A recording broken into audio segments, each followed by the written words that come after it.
The one thing that I think sometimes is frustrating to me is that the leadership in Irvine is not worked as well together as they should, because I think that there's a lot that could be accomplished here. We have an ability to do things if we were all to work together and be on the same sheet. It's always like on the edge, right? It's always like which is very frustrating, because there was a time when I could understand it, when people would say, well, we don't know, let's see what you do. But now we have the wind in our back.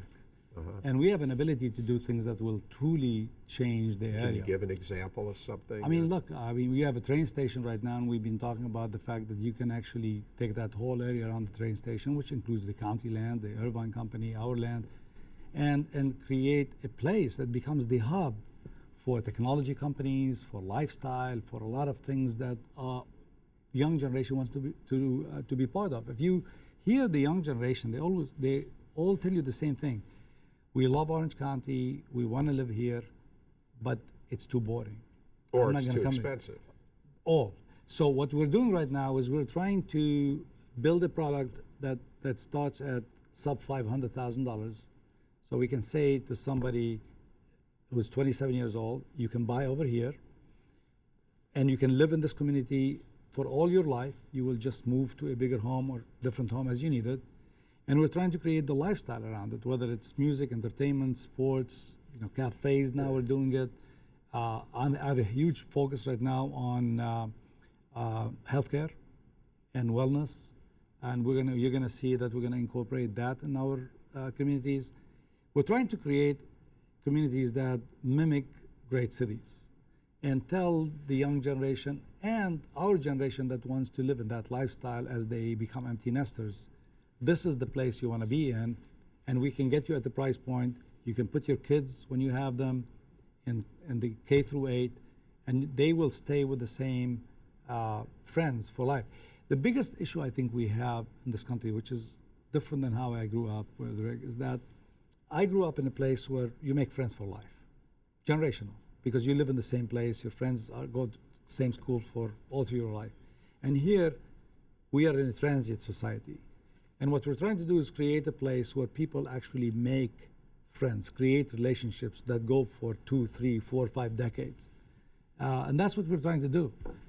Because I think that that's what people are going to start looking to do. And I think we're going back to basics. We're going back to that small town feel where the banker was your neighbor and the baker was your neighbor. So that's such a wonderful idea. I'm sure, isn't everybody in the city on board with that? You said that politics is holding back some. No, I don't know that everybody in the city is on the same sheet. The biggest disconnect we have is these are thoughts and these ideas get implemented over a decade or two. Unfortunately, on the public side, people think in terms of 2 years and 4 years. So you really have to have somebody who has the vision and the commitment, regardless of whether they get credit for it or not. Because there's political risks? Sure, because these are things that you really have to have a true commitment. You have to rezone something. You have to rezone, you have to take some political risk. As you said, we took the risk for many years, but we believed.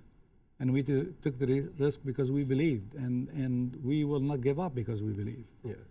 You need that type of a partner on the public side to get things done. Something else you referenced and we didn't get to, unfortunately, in our long conversation very much, was you mentioned the $500,000 home. You've also mentioned a $400,000 home. Right. And so these are things, in California, that's very tough to do. How do you build in Orange County a new $400,000 home?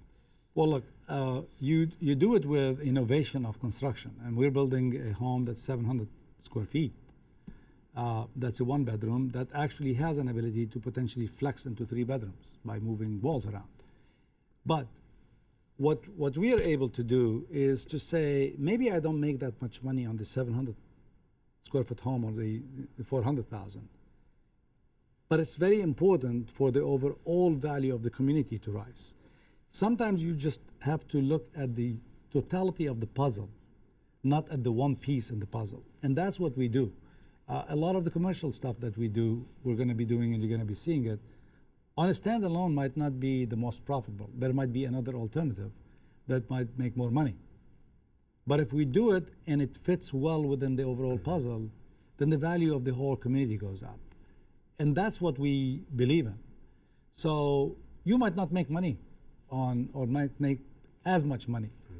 If I want to get the highest price per acre, I can do that very easily by building the same type of product that gets me the highest value per acre. But that's not going to give me the diversified community that I want. Okay. Finally, something else I meant to ask you, and that is the Chinese and other Asian buyers.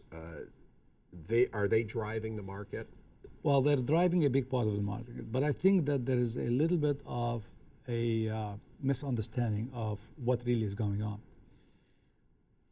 Whenever we talk about Chinese buyers, everybody assumes that these are people who are coming from China to buy here. Not true. You have to remember that Irvine, 40% of the population in Irvine today comes from the greater Asia. That's a very big percentage. And that population now is mature enough to where it's creating its own households. The son is getting married, the daughter is getting married. And that culture is one that wants to help the son or the daughter buy a home, because selfishly they want to keep the grandchild close to them. So the names might appear to be all Asian, but a lot of them, actually, most of them are coming from the community itself. That's starting to multiply through that. And but unfortunately, everybody thinks that that means that it's all buyers coming from China, and what happens if they don't come anymore? But that's not the case. Okay, very good. Emile, again, thanks so much for 2 1/4 shows here. You know what?